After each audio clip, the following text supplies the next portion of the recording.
Bitcoin dropped 75, Ethereum dropped 85, Hex dropped 95. Which one do you think is going to get up the hardest?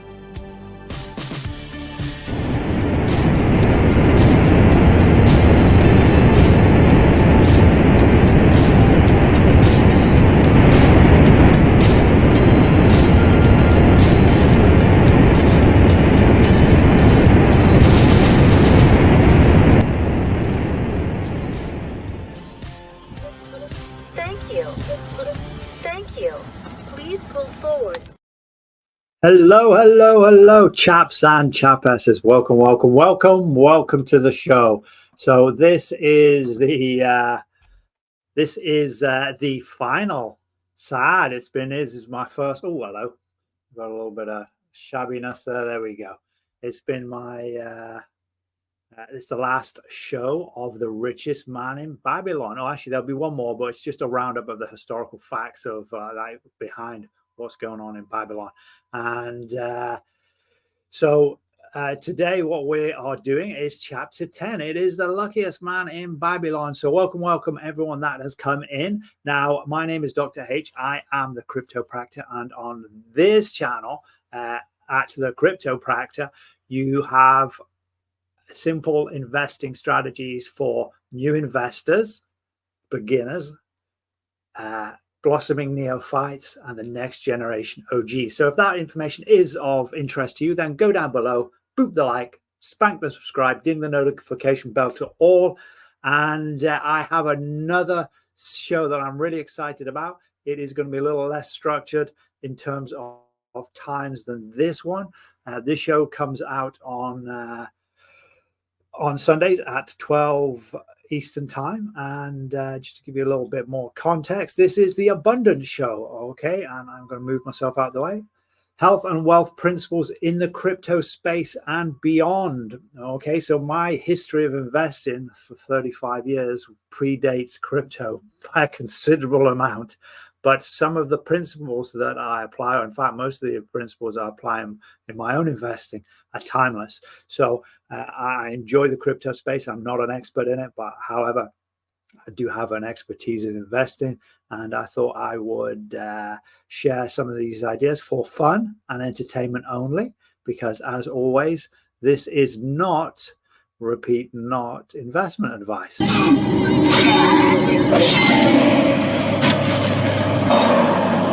Are you not entertained?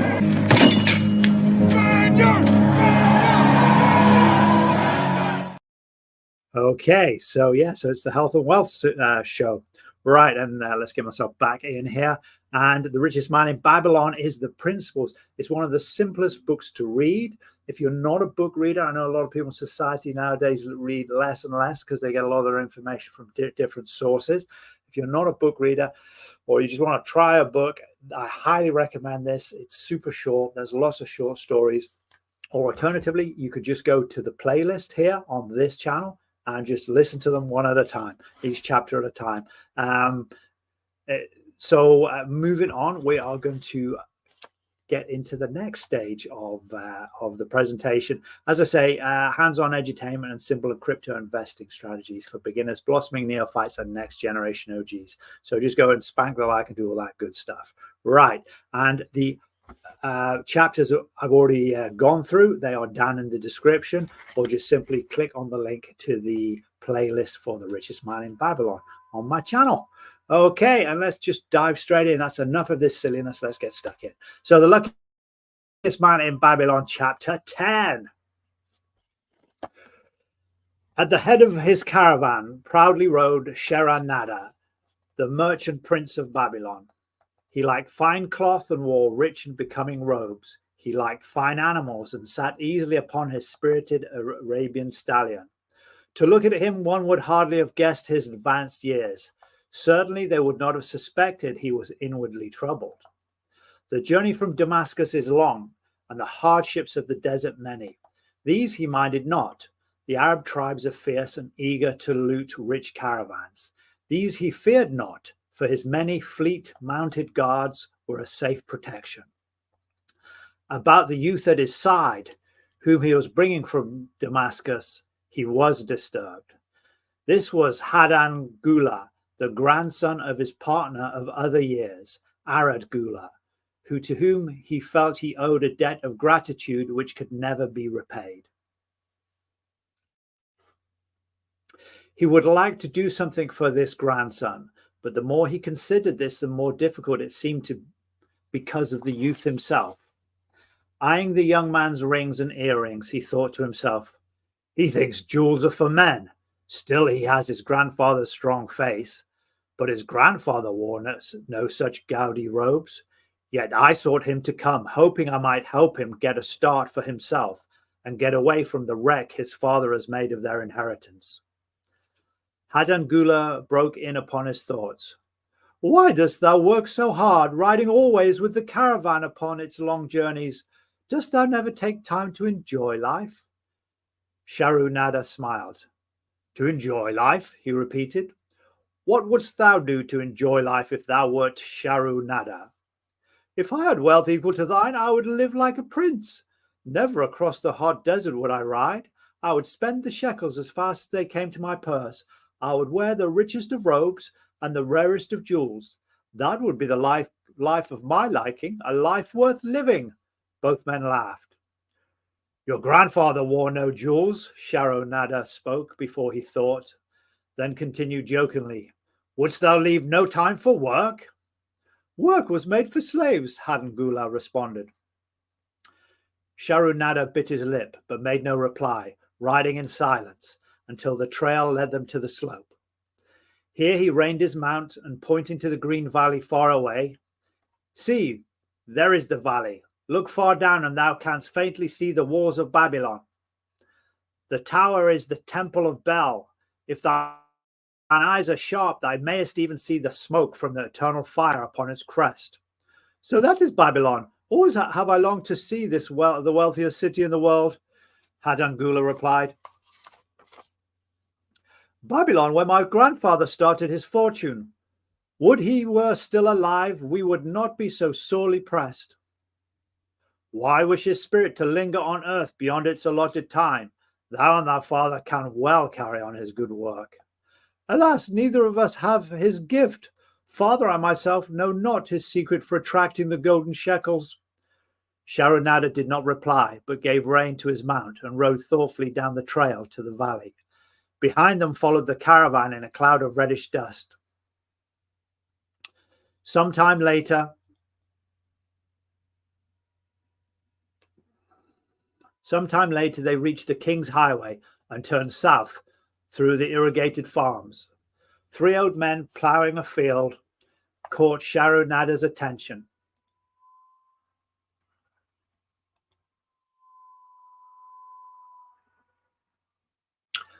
They seemed strangely familiar. How ridiculous! One does not pass a field after 40 years and find the same men ploughing them.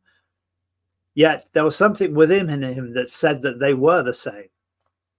One with an uncertain grip held the plough. The other 2 laboriously plodded beside the oxen, ineffectively beating them with their barrel staves to keep them pulling. 40 years ago he had envied these men. How gladly he would have exchanged places. But what a difference now. With pride he looked back at his trailing caravan, well-chosen camels and donkeys loaded high with valuable goods for Damascus. All this was but one of his possessions. He pointed to the plougher, saying, Still ploughing the same fields where we were here 40 years ago. They look it, but why thinkest thou they are the same? I saw them there, Sharunada replied. Recollections were racing through his mind. Why could he not bury the past and live in the present? Then he saw, as in a picture, the smiling face of Gula. The barrier between himself and the cynical youth beside him dissolved.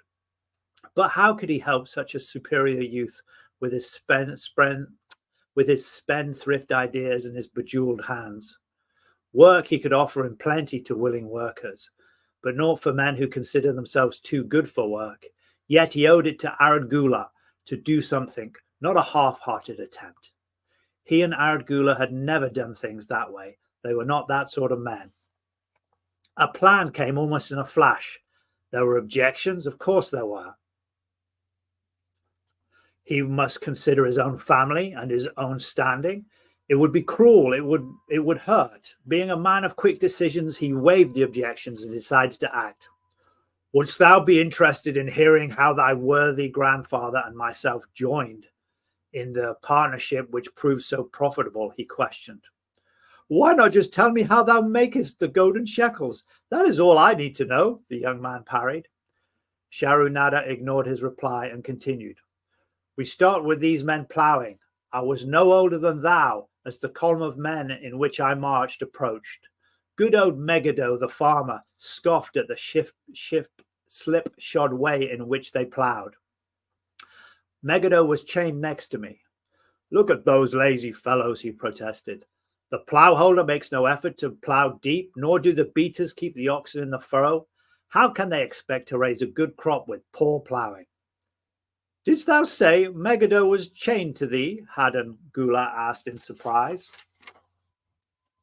Yes, with bronze collars about our necks and a length of heavy chain between us. Next to him was Zabado, the sheep thief. I had known him in the Haroon. At the end was a man called Pirate because he told us not his name.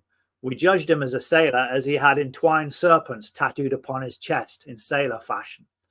The column was made up thus so the men could walk in fours. Thou wert chained as a slave? Hadan Gula asked incredulously. Did not thy grandfather tell thee? I was once a slave. He often spoke of thee, but never hinted at this. He was a man thou couldst trust with innermost secrets. Thou too art a man I may trust. Am I not right? Sharunada looked at him squarely in the eye. Thou mayest rely upon my silence, but I am amazed. Tell me, how didst thou come to be a slave? Sharunada shrugged his shoulders. Any man may find himself a slave.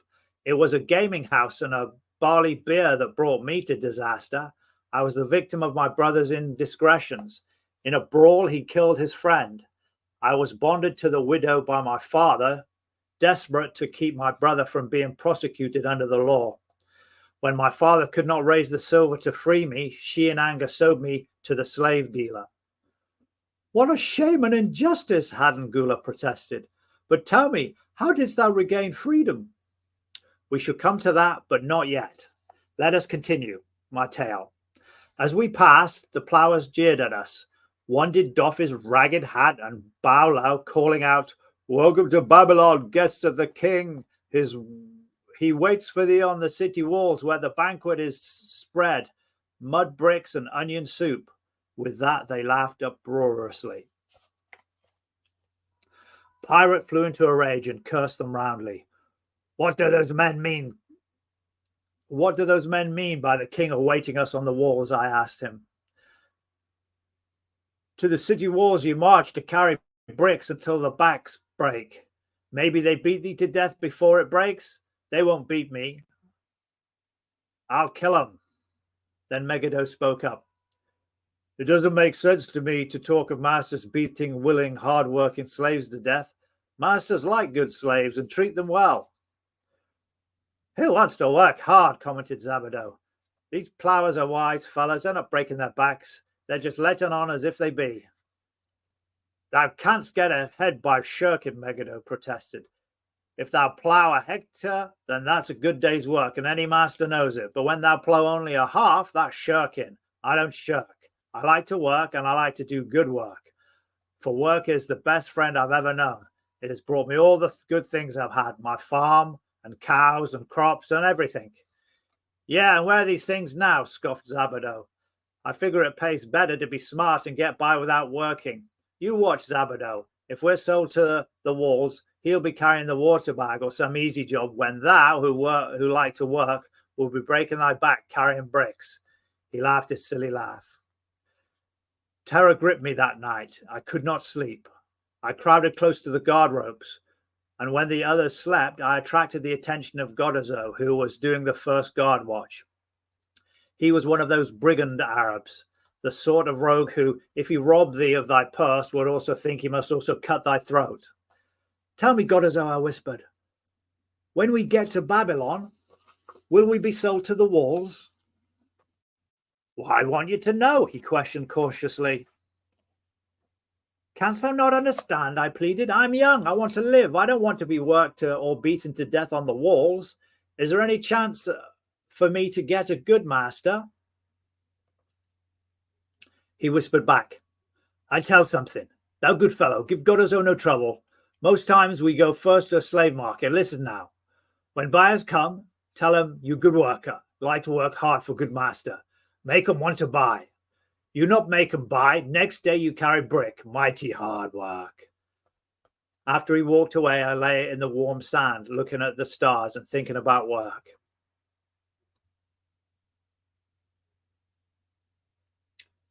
What Megiddo had said about it being his best friend made me wonder if it would be my best friend. Certainly it would be if it helped me out of this. When Megiddo awoke, I whispered my good news to him. It was our one ray of hope as we marched towards Babylon. Late in the afternoon, we approached the walls and could see the lines of men like black ants climbing up and down the steep diagonal paths. As we drew closer, we were amazed at the thousands of men working. Some were digging in the moat, others mixed the dirt into mud bricks. The greatest number were carrying the bricks in large baskets up those steep trails to the masons. The overseer cursed the laggards and cracked bullwhips over the backs of those who failed to keep in line. Poor, worn-out fellows were seen to stagger and fall beneath the heavy baskets, unable to rise again. If the lash failed to bring them to their feet, they were pushed to the side of the pass and left writhing in agony. Soon they would be dragged down to join the other craven bodies beside the roadway to await unsanctified graves.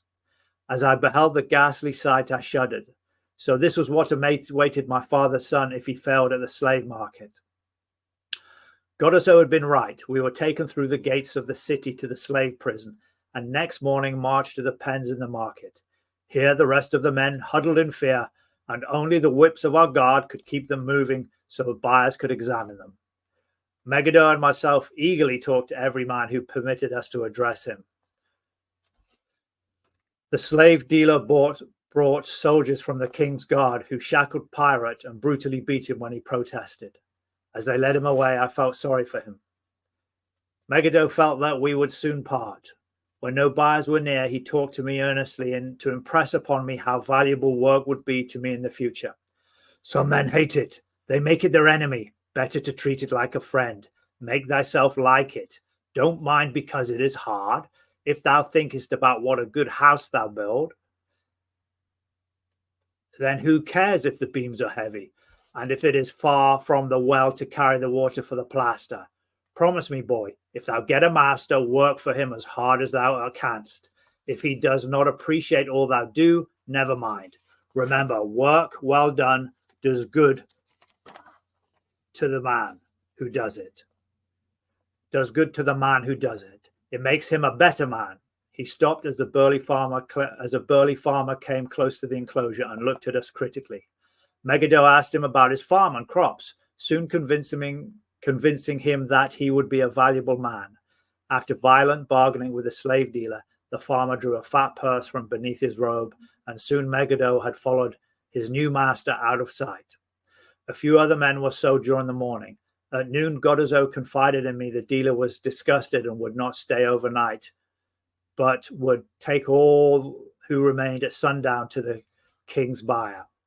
I was becoming desperate when a fat, good-natured man walked up to the wall and inquired if there was a baker amongst us. I approached him, saying, "Why should a good baker like thyself seek another baker of inferior ways? Would it not be easier to teach a willing man like myself thy skilled ways?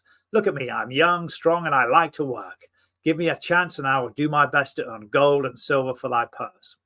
He was impressed by my willingness and began bargaining with the dealer, who had never noticed me since he had brought me, but now waxed eloquently on my abilities, good health, and good disposition. I felt like a fat ox being sold to a butcher. At last, much to my joy, the deal was closed. I followed my new master away, thinking I was the luckiest man in Babylon. My new home was much to my liking. Nananade, my master, taught me how to grind the barley in the stone bowl that stood in the courtyard. Just going to take a quick drink there, chaps and chapesses.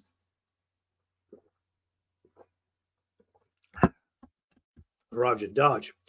Okay, some lemon and ginger and a little bit of honey. I followed my new master away, thinking I was the luckiest man in Babylon. My new home was much to my liking. Nana Nade, my master, taught me how to grind the barley in the stone bowl that stood in the courtyard, how to build the fire in the oven, and then how to grind very fine the sesame flour for the honey cakes. I had a couch in the shed where his grain was stored. The old slave housekeeper Swasti fed me well and was pleased at the way I helped her with the heavy tasks. Here was the chance I had longed for to make myself valuable to my master, and I hoped to find a way to earn my freedom. I asked Nanane to show me how to knead the bread and to bake. This he did, much pleased at my willingness. Later, when I could do this well, I asked him to show me how to make the honey cakes, and soon I was doing all the baking. My master was glad to be idle, but Swasti shook her head in disapproval. No work to do is bad for any man, she declared. I felt it was time for me to think of a way by which I might start to earn coins to buy my freedom.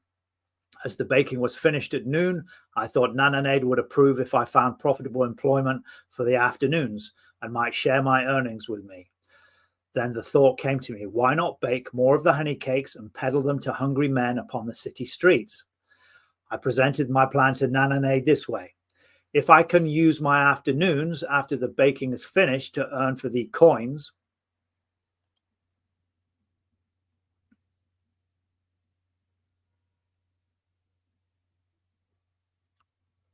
would it only be fair for thee to share my earnings with me, that I might have money of my own to spend for things which every man desires and needs?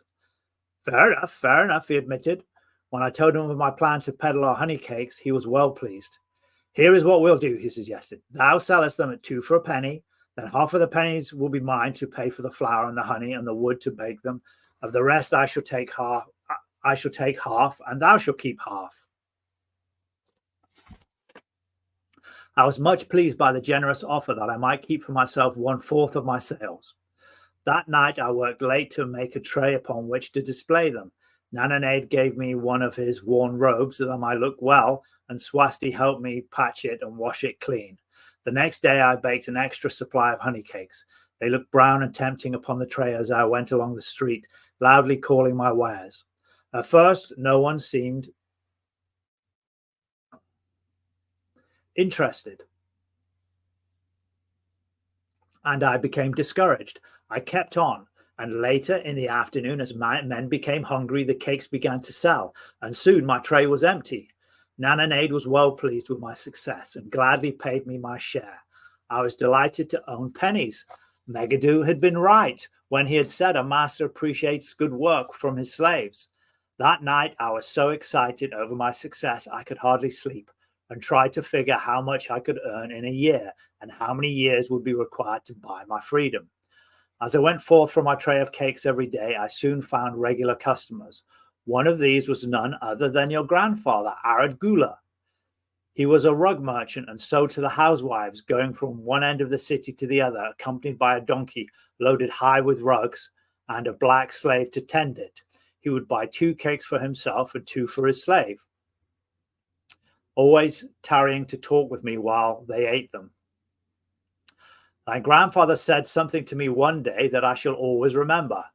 I like thy cakes, boy, but better still I like the fine enterprise with which thou offerest them.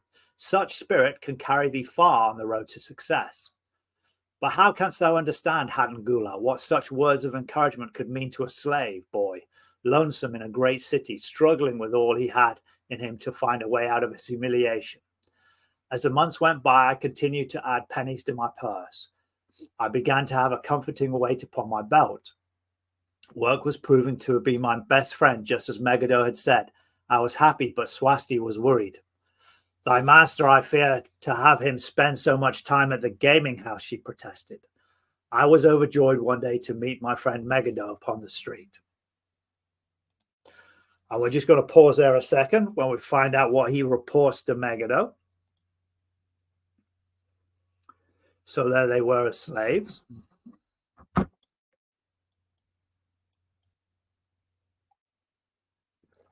And we're just going to cover Dr. H's guarantees, guys. So this can all be summarized in merely a few seconds.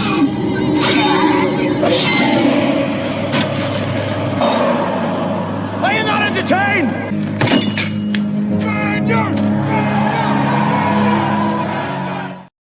That's right. It is your money and it is your responsibility. And that, of course, is the first principle of crypto. Okay. I am a principled chiropractor, so that's my main gig. But I also like the principles of crypto. And the first principle is your money, your responsibility.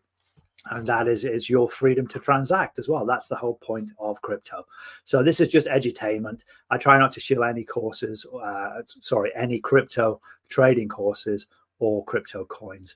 And for transparency, I hold mostly HEX, PLSX, PLS, and PLS, which, by the way, is doing pretty awesome at the moment. I'm going to talk about that in just a second. But first of all, I have no sponsors. But today's show is not, repeat, not sponsored by one of my great mentors, and that is Captain RG3. And he has a show, the Hexagons Friday Night Hangout, the Hexagons FN Hangout. That's on Friday nights at, I think that's 9 Eastern. Yeah, 9 p.m. Eastern. Okay, and he's got a great thumbnail there. Sorry, okay, and it's and what he's talking about at the moment, I'll just get myself out of the way. So this Discord Syndicate is the YouTube channel. Captain RG3 has more than just this show. This is just a one Friday night show. There are shows from all over the world. There's a Spanish show. There's a Czech show, I think, that runs there as well. And there are 4 or 5 other shows that run on the same channel. So if you want to check that out, that's Discord Syndicate. I'll put a link down in the description. Okay, so if you're here watching live, welcome. Do leave a comment in the chat. I am going to be on the chat. This is recorded because I'm at work at the moment because I'm in the middle of a big exhibition. But I am actually on the chat, so do shout out and I'll reply to you actually in the chat rather than on this main screen. But thanks for joining us, and we will tend to be back live again next Friday, although I'm doing a lot of traveling the next few months, so I'll do the best I can. Okay, right, so today, and there's Captain RG3 himself. What a star. Now this show is dedicated to him because the subject of chapter 10, as you've already guessed, is the power of work. I know he's a guy that's worked really hard all of his life, as far as I'm aware. I met him in Vegas. What a great guy. He's working hard for the community that I'm part of. For those of you guys that have just come for the Richest Man in Babylon, welcome. Come on in. I am part of a crypto community. It's the Richard Hart community. The primary coin there is HEX.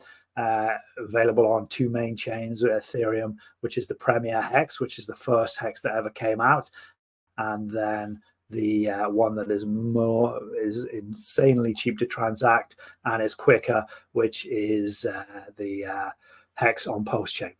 Okay, and I do like Postchain very much. And indeed, we are having great results at the moment. I'm going to talk a bit about that. So let me just finish this piece. So again, not sponsored by RG3, Discord Syndicate, and the Friday Night Hangout. What a great guy. Okay, go and check him out.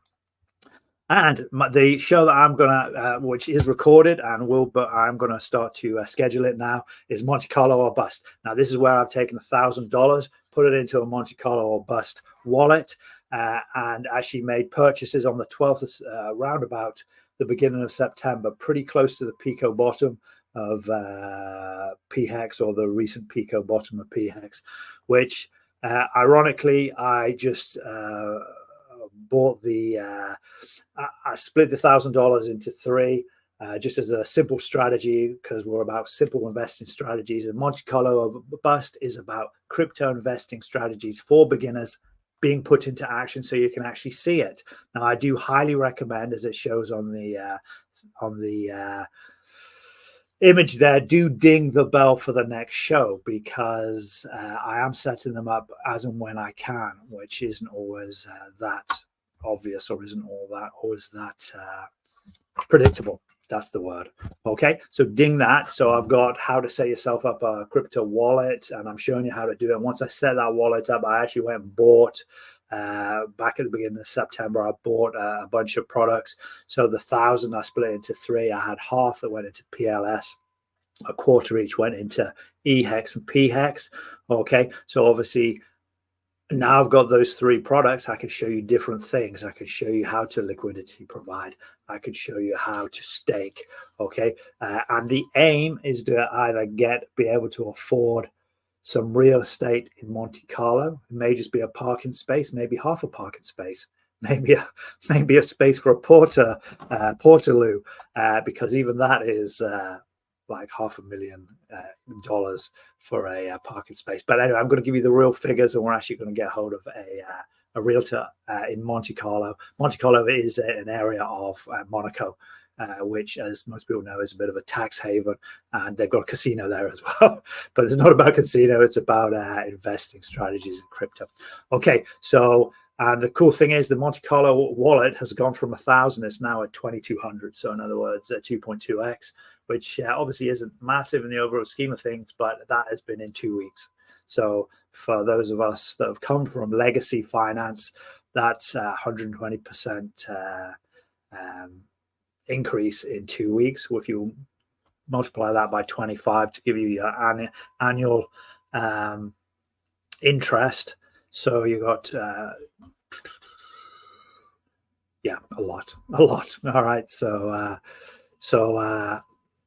yeah, so that's Monte Carlo or bust. So ding the bell for that, and we'll come back to that a little bit later. Right, okay, and then moving on.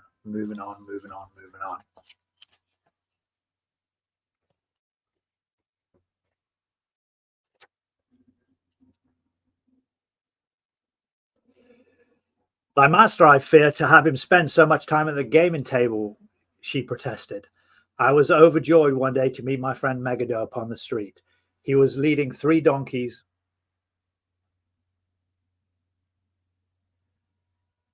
with vegetables to the market. 'I'm doing mighty well,' he said. 'My master does appreciate my good work, for now I am a foreman. So he does trust the market into me, and also is sending for my family. Work has helped me to recover from my great trouble. Someday it will help me to buy my freedom and once more my own farm that I may own.'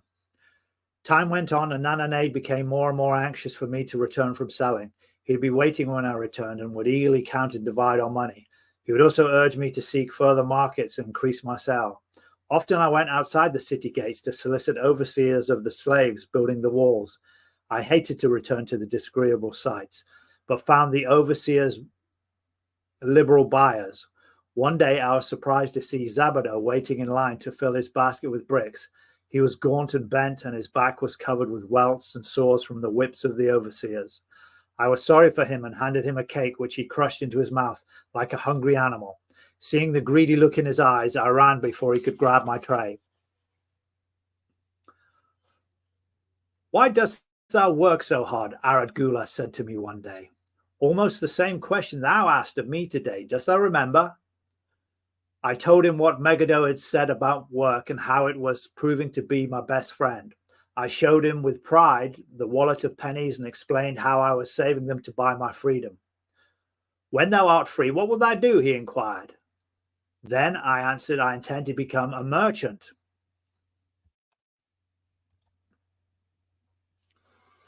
And that he confided in me, and at that he confided in me, something I had never suspected. 'Thou knowest not that I also am a slave, and am in partnership with my master?' 'Stop,' demanded Hadangula. 'I'll not listen to lies defaming my grandfather. He was no slave.' His eyes blazed in anger. Sharunada remained calm. 'I honor him for rising above his misfortune and becoming a leading citizen of Damascus. Art thou his grandson, cast of the same mold? Art thou man enough to face true facts, or dost thou prefer to live under false illusions?' Hadangula straightened in his saddle. In a voice suppressed with deep emotion, he replied, 'My grandfather was beloved by all. Countless were his good deeds. When the famine came, did his gold not buy grain in Egypt, and did not his caravan bring it to Damascus and distribute it to the people so none would starve? Now thou sayest he was but a despised slave in Babylon. Had he remained a slave in Babylon, then he might well have been despised. But when, through his own efforts, he became a great man in Damascus, the gods indeed condoned his misfortune and honored him with their respect, Sharunada replied. After telling me that he was a slave, Sharunada continued, he explained how anxious he had been to earn his freedom. Now that he had enough money to buy this, he was much disturbed as to what he should do. He was no longer making good sales and feared to leave the support of his master. I protested his indecision. Cling no longer to thy master. Get once again the feeling of being a free man. Act like a free man and succeed like one. Decide what thy desire is to accomplish, and then work will aid thee to achieve it. He went on his way, saying he was glad I had shamed him for his cowardice. One day I went outside the gates again and was surprised to find a great crowd gathering there. When I asked the man for an explanation, he replied, Hast thou not heard? An escaped slave who murdered one of the king's guards has been brought to justice and will this day be flogged to death for his crime. Even the king himself will be there. So dense was the crowd around the flogging post, I feared to go near, lest my tray of honey cakes be upset. Therefore, I climbed up the unfinished wall to see over the heads of the people. I was fortunate in having a view of Nebuchadnezzar himself as he rode by in his golden chariot. Never had I beheld such grandeur, such robes and hanging of gold and velvet. I could see the flogging, though. I could not see the flogging, though I could hear the shrieks of the poor slave. I wondered how one so noble as our handsome king could endure to see such suffering. And yet, when I saw he was laughing and joking with his nobles, I knew he was cruel and understand why such inhumane tasks were demanded of the slaves building the walls. After the slave was dead, his body was hung up upon a pole by a rope attached to his leg, so all might see. As the crowd began to thin, I went close. On the hairy chest was a tattooed two entwined serpents. It was Pirate. The next time I met Aradgula, he was changed man. Full of enthusiasm, he greeted me. Behold, the slave thou knewest is now a free man. There was magic in thy words. Already my sales and my profits are increasing. My wife is overjoyed. She was a free woman, and my niece, the niece of my master. She much desires that we move to a strange city where no man shall know I was once a slave. Thus our children shall be above reproach for their father's misfortune. Work has become my best helper. It has enabled me to recapture my confidence and my skill to sell. I was overjoyed that I had been able, even in a small way, to repay him for the encouragement he had given me. One evening, Swasti came to me in deep distress. Thy master is in trouble, I fear for him. Some months ago he lost much in the gaming tables. He pays not the farmer for his grain nor his honey. He pays not the moneylender. They are angry and they threaten him. Why should we worry about his folly? We are not his keepers, I replied thoughtlessly. Foolish youth, thou understandest not. To the moneylender didst he give thy title to secure a loan. Under the law he can claim thee and sell thee. I know not what to do. He is a good master. Why, oh why, has such trouble come to him? Not were Swasti's fears groundless. While I was doing the baking next morning, the moneylender returned with a man called Sazi. This man looked me over and said, I would do. The moneylender waited not for my master to return, but told Swasti to tell him he had taken me. With only the robes on my back and the purse of pennies hanging safely from my belt, I hurried away from the unfinished baking. I was whirled away from my dearest hopes as the hurricane snatches the tree from the forest and casts it into the surging sea. Again, a gaming house and barley beer had caused me disaster. Sassy was a blunt, gruff man. As he led me across the city, I told him of the good work I'd been doing for Nananade, and he said I hoped to do good work for him. His reply offered no encouragement. I like not this work. My master likes it not. The king has told him to tell me to build a section of the Grand Canal. Master tells Sassy to buy more slaves, work hard and finish quick. Bah, how can any man finish a big job quick? Picture a desert with not a tree, just a low shrubs and sun burning with such fury that the water in our barrels became so hot.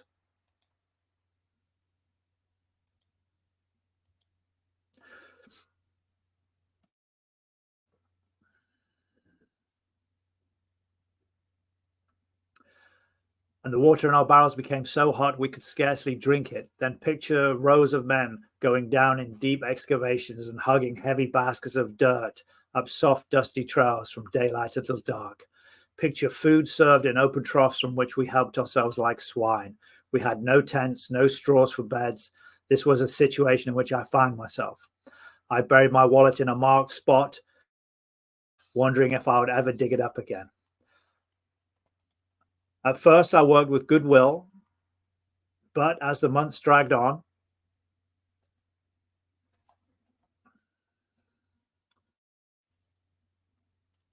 I felt my spirit breaking.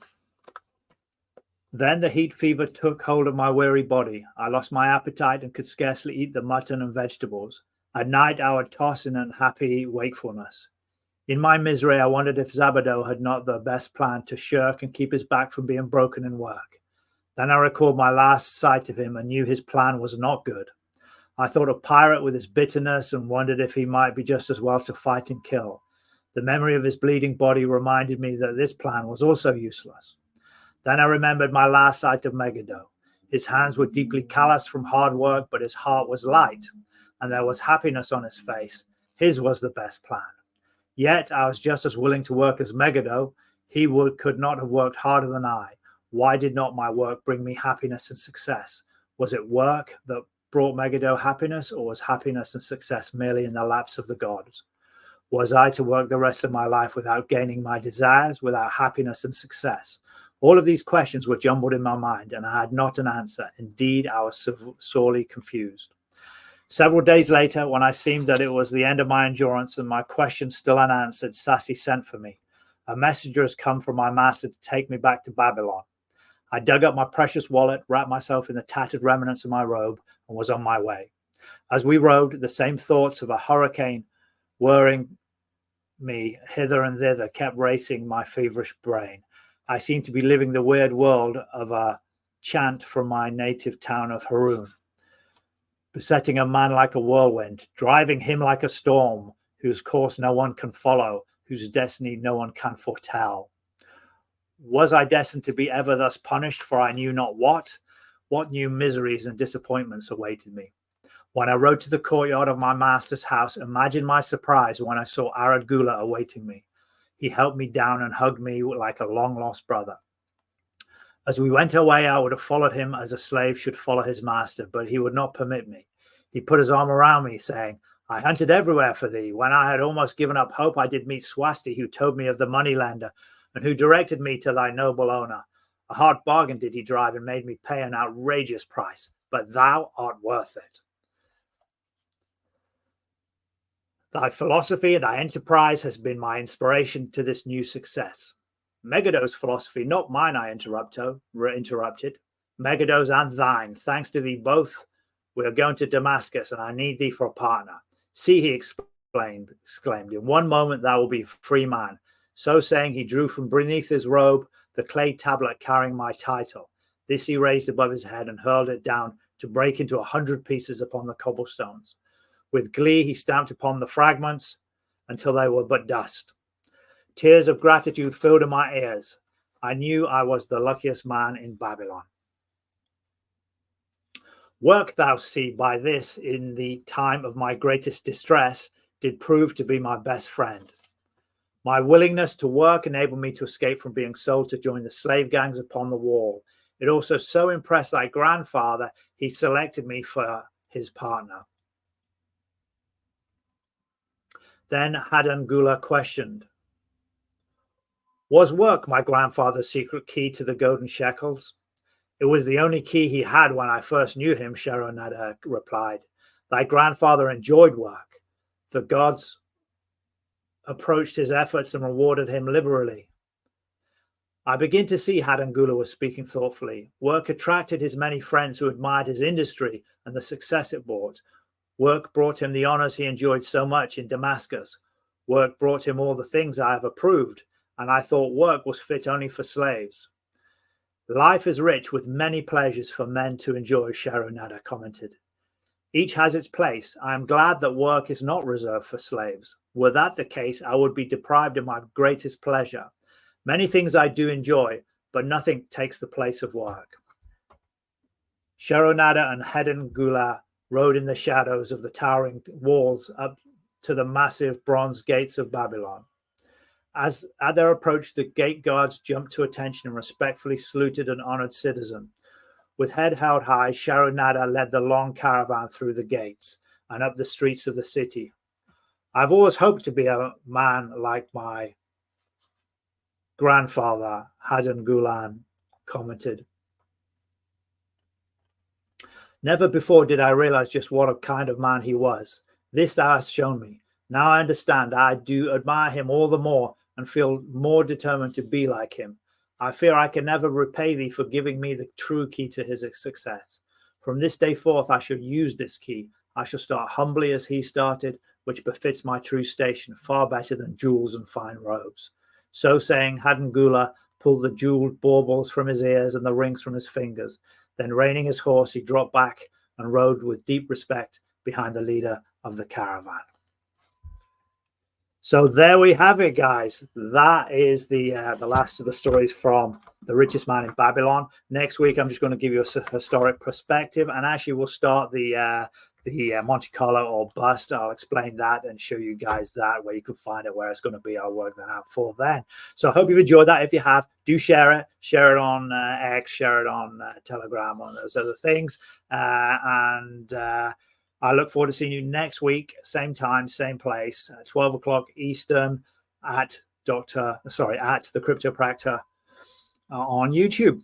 Okay, guys, I hope that has been of enjoyment. I'll get everything cut down in due course, so you will have one place to come and have an illustrated copy of the Richest Man in Babylon on YouTube for absolutely for free. I hope that is great value. I hope you enjoy it. Put some comments down below, either in the live or actually even better, put them on the replay. And I look forward to seeing you next time.